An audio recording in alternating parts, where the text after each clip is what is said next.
Olá, seja muito bem-vindo mais uma vez, na verdade, a terceira vez, que é o terceiro episódio da série de estudos Geração 48, primeira temporada. Lembrando que todos que têm um grupo de jovens que querem se aprofundar na palavra são muito bem-vindos a esses conteúdos, seja o material impresso, seja o podcast, seja os vídeos. O que a gente quer é uma juventude cada vez mais conectada com o Senhor. E hoje o tema semelhança com Cristo.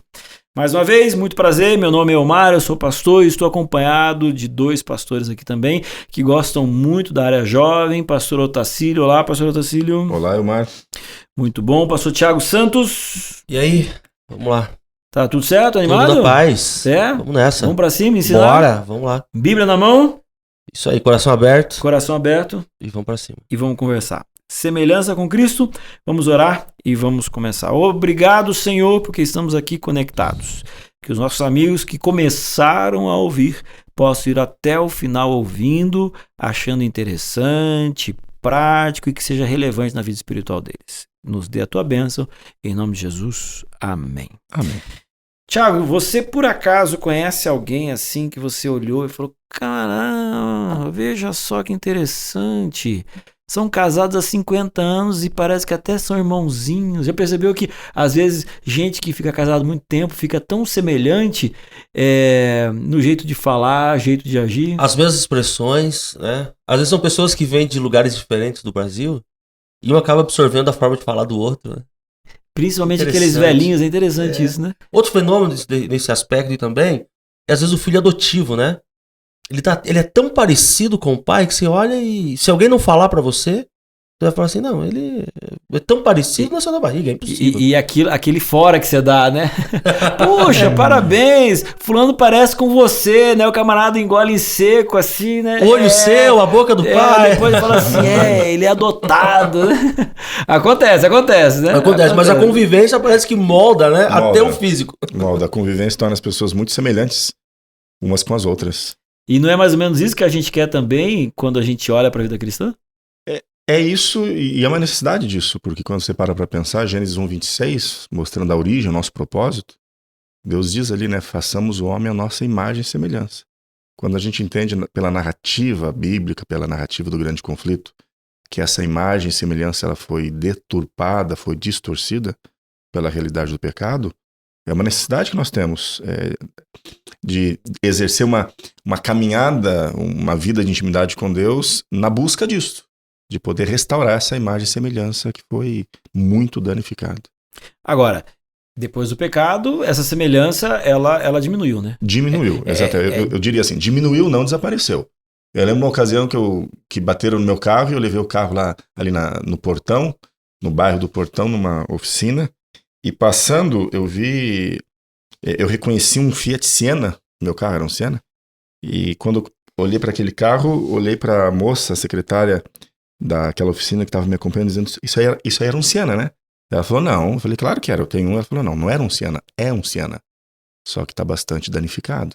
E ali me virou uma chave, porque a gente costuma dizer, o pecado tirou a imagem de semelhança. Não tirou. Nós somos pecadores, mas a gente ainda consegue amar, a gente ainda consegue exercer perdão. Está muito danificado, mas os traços, eles estão aqui ainda. E essa caminhada com Cristo, ela tem esse objetivo também da gente restaurar isso para e passo. Aquilo que de bom a gente acha que a gente faz, na realidade, ainda é a lembrança. É a assinatura, é a digital dele. E o pior, Thiago, carcaça toda. E o pior, Thiago, sabe o que é? Que com essa história do Otacílio aí me veio uma lembrança. O camarada é muito meu amigo, né? Há uns anos atrás eu pedi o carro dele emprestado, que eu tava sem carro, ele me emprestou esse Siena aí. E você acredita que eu fui numa série de conferências, na hora de dar ré, atrás tinha um buraco, tamanho do mundo, eu caí dentro do buraco, o carro dele. E na hora que eu fui falar isso pra ele, o camarada mostrou amizade, sabe quando ele dá aquela engolida assim, falou, não, tudo bem, Omar, a gente conserta. Por isso que ele tava na oficina. Mas rapaz, eu nem lembrava disso mais, eu sou tão amigo que eu nem lembrava disso. Bom, passou. Vamos lá, né? Vamos seguir. As profundezas do mar, poxa, mas Voltemos ao tema. Agora, quando a gente olha pra semelhança com Cristo, né, é na aparência, acho que também, né? também. Chega uma hora que você começa a entender quem é Deus, que até mesmo a sua aparência, quem você as suas ações, elas começam a mudar. E você começa a assemelhar um pouco mais a esse Cristo. É só a gente parar pra pensar no que uma pessoa pode se parecer com a outra. E aí você fala assim, em tudo. Porque pode ser no jeito de andar, pode ser no jeito de falar. Uma maneira de pensar. Maneira de pensar, às vezes tem um gesto. Às vezes é naquilo que alguém gosta de comer, ou às vezes alguma coisa mais excêntrica, né? Lá de comer, misturam duas comidas ali que quase ninguém mistura. Você começa a experimentar coisas que você jamais experimentaria. Você começa a fazer coisas que você jamais imaginou que faria pela influência, pela convivência da pessoa. Ou seja, em que você pode parecer com alguém? Em tudo. Em tudo. E você, tudo aquilo que cabe dentro de tudo. Eu sei que aqui é de uma forma figurada, mas você falou andar, né? Olha aqui em 1 João capítulo 2, versículo 6, assim, aquele que diz que permanece nele, esse deve também andar assim como ele andou. Não é andar da forma física, né? Mas é andar pelos caminhos, né? Como você está falando, né? Sim, essa ideia, né, de... Cara, em que eu posso me parecer com Deus? Cara, em absolutamente tudo. Em absolutamente tudo. E aqui para mim vem uma coisa muito importante, porque eu diria que essa busca da semelhança com Cristo, ela deve ser a intencionalidade básica do cristão. Porque senão, a experiência religiosa, se você não tiver um referencial, a experiência religiosa vai se assemelhar muito àquele conceito que é da lei de Telemann, né? Faze o que tu queres, há de ser tudo da lei. Então, uma vida cristã, biblicamente falando, não existe base para você viver de qualquer jeito. Existe um referencial, existe uma baliza, existe um gabarito para a sua vida, e um modelo, um exemplo, e esse gabarito, esse modelo e esse exemplo é Cristo Jesus. E aí a gente tem aqui em 1 João capítulo 3, versículo 2, eu imagino que talvez seja o verso central da nossa conversa aqui. Olha que interessante. Amados, agora somos filhos de Deus, e ainda não se manifestou o que haveremos de ser. Sabemos que quando ele se manifestar, seremos semelhantes a ele, porque haveremos de vê-lo como ele é. Eu entendo que a partir do momento que a pessoa ela entende o evangelho, né, ela tem um entendimento, ela compreendeu. A partir disso, você começa a busca por viver o evangelho. E é interessante a gente colocar as coisas no seu devido lugar, né? Porque o fato de uma pessoa compreender aquilo que Deus espera dela não a torna aquilo que Deus ele pode fazer na vida dela. E daí nós retomamos algumas coisas, nós já estamos conversando já alguns podcasts atrás. Só o aspecto cognitivo, ele não é suficiente. Perfeito. Porque a pessoa sabe o ideal, e o ideal ele é um processo, ele é uma caminhada.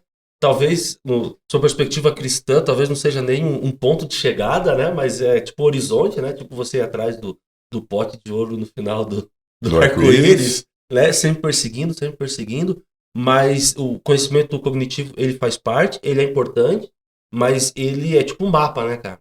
Ele vai produzir. Ele vai te mostrar o caminho, mas ele não é o caminho. Eu diria o seguinte, sobre essa questão do conhecimento cognitivo.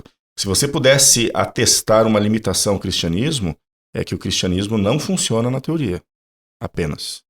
Ou melhor, o cristianismo só funciona na prática. Isso aí, você se contentar com um nível de cristianismo apenas teórico, de conhecimento, de textos bíblicos, de doutrinas e tudo mais, é você neutralizar, é você esterilizar aquilo que se propõe ser o cristianismo. O cristianismo se propõe, e o próprio nome, a raiz do nome já diz, né? Cristo, propõe fazer de você uma cópia de Cristo. Mas por que uma cópia de Cristo? Volto ali no começo. Se no propósito original existe o fato de que eu fui criado em imagem e semelhança de Deus, e o processo de restauração, a caminhada, a santificação, visa restaurar em mim essa imagem que foi distorcida, desgastada, amigo, ninguém jamais viu a Deus. Mas Jesus falou, ninguém jamais viu ao Pai, mas quem vê a mim vê ao Pai.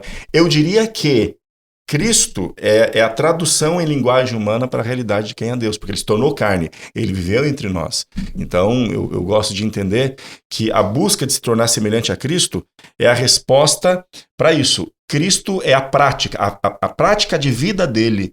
Não apenas me trouxe salvação de condenação de pecado, mas me dá uma referência de como eu ter uma prática de vida, uma maneira de viver modus operandi enquanto eu tô do lado de cá. Quer ver? Vou dar um exemplo disso aí. Pessoal, viu? Abri o coração aqui para vocês, né? Abre Porque olha só, a gente está falando aqui de cristianismo, né? E que Cristo, né? Deus é amor. E a gente vive falando isso daí. Deus é amor, Deus é amor. E dentro da igreja, todo mundo fala, Deus é amor? Não, Deus é amor. Quem concorda com isso? Todo mundo levanta a mão. Agora, como que eu vou traduzir isso no meu dia a dia? Amando? Eu vou colocar aqui. Ok, agora vamos lá, um pouco mais. Amando. No meu caso, né? Eu tô lá dirigindo o carro e aí, de repente, alguém tá dando seta, tá? Na cabeça de muitos, isso tem a ver com trânsito. Mas isso também tem a ver com amor. O camarada está dando a seta porque provavelmente ele quer entrar ali, ele está precisando fazer isso. E muitas pessoas simplesmente dão aquela aceleradinha e ele que espera o próximo lá atrás. E eu entendo, pelo menos eu estou compreendendo isso, que ser semelhante a Cristo tem a ver, inclusive, com a minha prática no próprio trânsito. Exatamente. Então, é transformar os conceitos principais do cristianismo nas mínimas coisas do dia a dia. Porque assim era Cristo. Cristo ele não tinha um discurso bonito. Cristo ele tinha uma prática. Aliás, o que tornava o discurso dele bonito era justamente a autoridade que ele tinha de viver aquilo que ele estava falando. Ele usava o produto que ele estava vendendo. Não estou dizendo que seja um produto, mas usando uma figura de linguagem. Mas como você falou do carro, Elmar, eu acho que a gente precisa trazer de novo esse assunto. Ó, o exemplo do amor é daquela vez que você colocou meu carro no buraco, eu lhe dei, era não lhe cobrar, mas o teu exemplo de amor poderia ser me dar um dinheiro ali, mesmo que eu não tivesse cobrado, viu, Elmar? Você me fez lembrar disso agora, rapaz. Mas tudo bem, o amor esquece tudo, então já vou esquecer, vamos avançar. E o amor, nesse caso, ele mostra que o fato dele te amar hoje... Ele me fez lembrar isso, Não, né? ele faz o seguinte, cara, ele mostra o que é amor de fato, porque amar aqueles que não são dignos de receber o amor. E Cristo fez isso com a gente. Exatamente, exatamente. Porque nisso consiste o amor, não que o tenhamos amado, mas ele nos amou primeiro. E o que o Elmar falou sobre colocar isso na prática, talvez seja a grande busca, né? Cara, como eu posso traduzir isso nos mínimos detalhes e nas grandes coisas da minha vida? E nessas temáticas, cara, nós temos paliativos, né? Do tipo assim, não, mas eu amo. Cara, eu amo minha esposa, amo minha filha, amo minha família. Mas esse não é o amor cristão, porque muita gente que, cara, tem um outro tipo de filosofia de vida, ou nenhum, ele faz isso também. Agora, a filosofia de Cristo é aquela, cara, Cristo me amou. E, cara, olha pra mim, como é que ele pode me amar? Tiago, vamos puxar pra gramática, então, Tiago. É amar aqueles que a gente não gosta, são amáveis. A gente gosta do amor substantivo, porque é uma coisa abstrata, né? Na língua portuguesa, amor é substantivo abstrato, mas na Bíblia, o amor é verbo, né? Amar é verbo, é ação, é colocar isso em todos os aspectos da sua vida, do teu cotidiano. E isso, amando, você começa a se tornar parecido com ele, porque, como o Elmar disse, Deus é amor. Por isso que Jesus falou, né? Perdão, Deus falou através de João. Na epístola, se você diz que ama a um Deus que não vê, mas não consegue amar ao seu irmão que você está vendo, você é um mentiroso. E é interessante, porque Jesus falou assim, ó, nisso vocês conhecerão que são meus discípulos. Quando? Quando vocês amarem uns aos outros. É interessante. E é uma pergunta pra gente fazer. Sabe aquela pergunta retórica, né? Uhum. Você responde pra você mesmo. A sua religiosidade, o seu cristianismo, ele é conhecido por o quê? Por aquilo que você não faz, pelos lugares que você não vai, por aquilo que você não come, ou você é conhecido das pessoas pelo amor que você tem? Pois então. As comunidades, como que elas são conhecidas? Por serem comunidades de amor, inclusivas. Essa é uma pergunta provocativa, na realidade. Mas esse é o ideal de Cristo, gente. Isso é muito legal porque Jesus já mexeu com esse assunto que era muito sensível nessa época. Porque você tinha algumas pessoas muito bem intencionadas, algumas pessoas muito zelosas, mas sem o devido entendimento, que tinham baseado a sua religiosidade nos nãos aqui, nos nãos ali. E até hoje, a gente percebe esse zelo que é muito bem intencionado. Você nunca pode duvidar da boa intenção das pessoas que têm esse zelo, inclusive quando você começa a discursar sobre amor. Porque eu já ouvi pessoas falando, pastor, cuidado, fica falando muito sobre amor, Deus é amor, mas Deus também é justiça. E quando eu ouço isso, meus ouvidos assim, uau, porque eu fico pensando, né? Por que uma pessoa tem que fazer o contraponto como se justiça fosse um contraponto do amor e não algo natural, porque o amor é justo. É como se a definição Deus é amor, ela faltasse, né? Faltasse. Então, você colocar um apêndice aqui, mas porque Deus falta é amor, e e a justiça de Deus é uma das facetas do seu amor. Você não precisa falar que Deus é amor, mas Deus também é justiça. Então, quem ama é justo, não se conduz inconvenientemente. Quem ama não se alegra com a injustiça, isso é bíblico. Ou seja, na busca por uma semelhança com Cristo, o amor tem que ser a base, tem que ser o combustível, base de todas as ações, de todas as intenções e de tudo aquilo que me propor a fazer. Eu tenho que fazer pensando no bem do outro, porque senão a busca vai ser só de ser um religioso melhor do que os outros, né? E nunca foi sobre ser melhor do que os outros, mas sempre foi em ser melhor para os outros, né? Então a gente pode completar, entender que nós estamos crescendo no entendimento. Olha lá, no primeiro episódio a gente falou sobre intimidade, você tem intimidade com Deus. Aí depois do segundo episódio, a gente entendeu que intimidade tem a ver também com você ser um discípulo, a gente ampliou um pouquinho mais. Que o discípulo é aquele que tem intimidade, mas é aquele também que está sempre vivendo em função do seu mestre, que isso daí seria ser um discípulo, um discipulado. E agora, a gente entende que é desejo de Cristo que a gente tem uma semelhança com ele por esse andar com ele, por eu ser discípulo dele. Aí tem um texto em Romanos capítulo 8, versículo 29, que diz assim, olha, porquanto aos que de antemão conheceu, também os predestinou para serem conforme a imagem de seu filho, a fim de que ele seja o primeiro entre muitos irmãos. Ou seja, esse predestinar significa dizer que é o desejo de Deus que a gente seja a semelhança de Cristo. Aí, eu agora vou voltar àquela comparação que a gente começou nosso estudo, né? Aí eu falei assim, olha, você conhece alguém que depois de 50 anos de casado são muito semelhantes? A impressão que eu tenho é que um casal de 50 anos de casamento, ele se parece muito mais um com o outro do que o casal que tem 1 ano de casamento. Por quê? O que teve entre eles? Relacionamento, a convivência, essas coisas todas. Eu vou discordar de você quando você falou, olha, para mim o texto que resume é esse. Para mim o texto que resume é 2 Coríntios 3,18. Leia lá então. Diz assim, ó, portanto todos nós com o rosto descoberto, nós refletimos a glória do Senhor. Né? Paulo ele fala aqui sobre uma ideia de Moisés, né? Quando ele ficou os 40 dias, e aí quando ele voltou, o seu rosto ele estava refletindo, né? A luz ali, a glória de Deus. A ideia de ser semelhante, ela pressupõe ser semelhante a alguém. Eu não apenas sou semelhante, eu sou semelhante a alguém. Nesse caso, nós somos semelhantes a Cristo. Antes de nós procurarmos sermos semelhantes a Cristo, nós precisamos entender quem foi Cristo, passar tempo com Ele, saber o que Cristo fez, descobrir de Cristo o nosso relacionamento, na intimidade com Ele, como nós falamos aí, alguns podcasts atrás.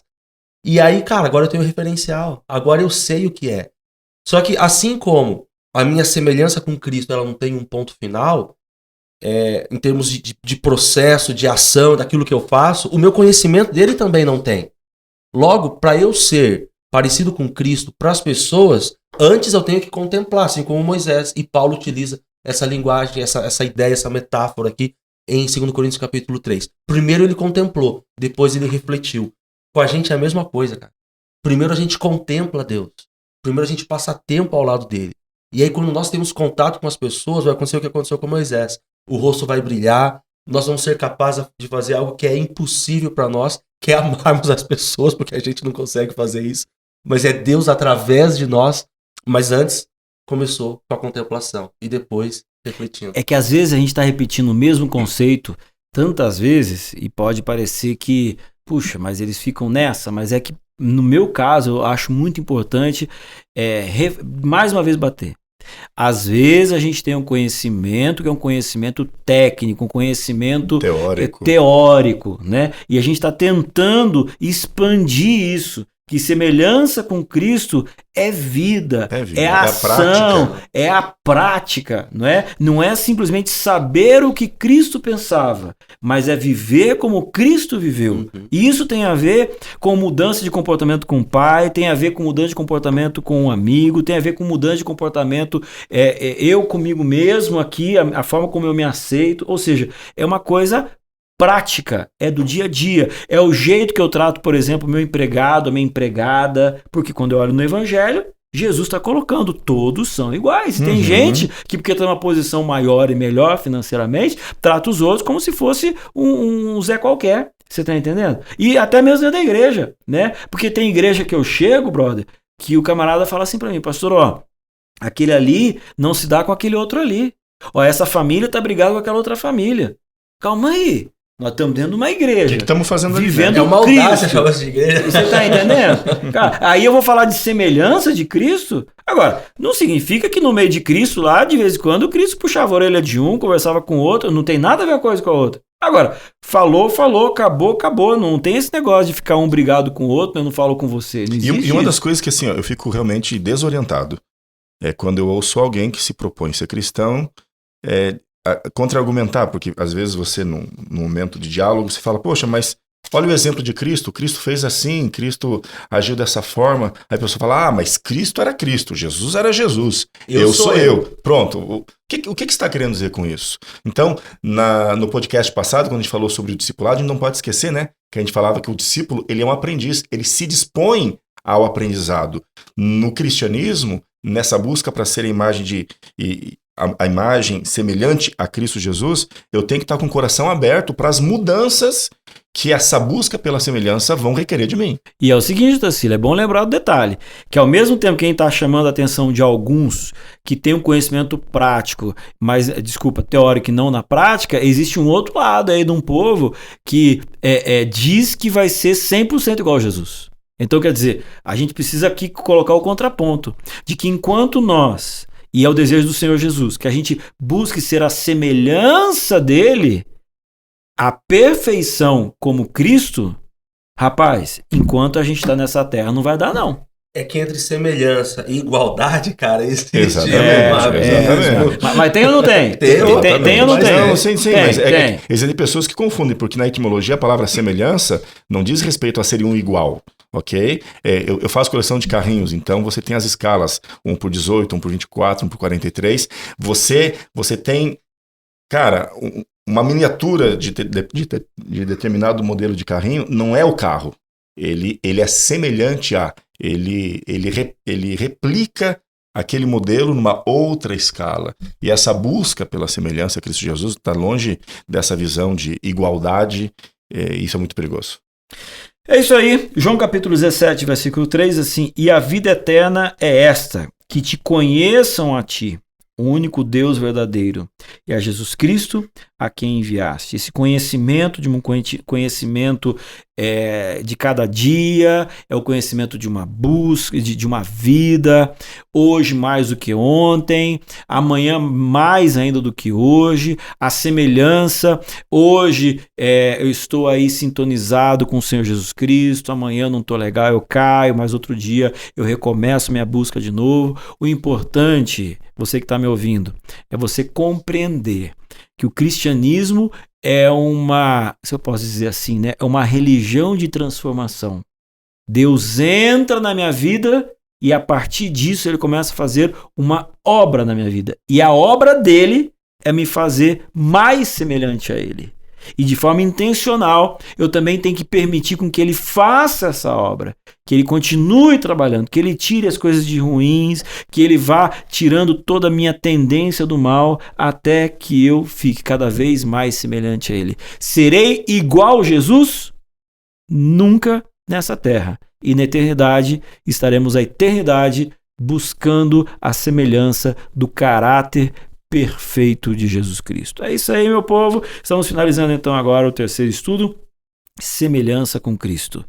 Ore, busque o Senhor, coloque à frente dele todos os seus pecados, toda aquela sua fraqueza e fala: Senhor, trabalhe em minha vida para que eu possa ser mais semelhante ao Senhor. Pastor Otacílio, nos encerre com uma oração, por favor. Senhor nosso Deus, nós lhe pedimos que o Senhor nos revele a tua santidade, a beleza da sua santidade e o sorriso que o Senhor deu quando sonhou com a vida que poderíamos ter, sendo semelhantes a seu Filho Cristo Jesus. Em nome de quem pedimos e agradecemos. Amém. Amém. E até o próximo episódio, que será 4, Comunidade.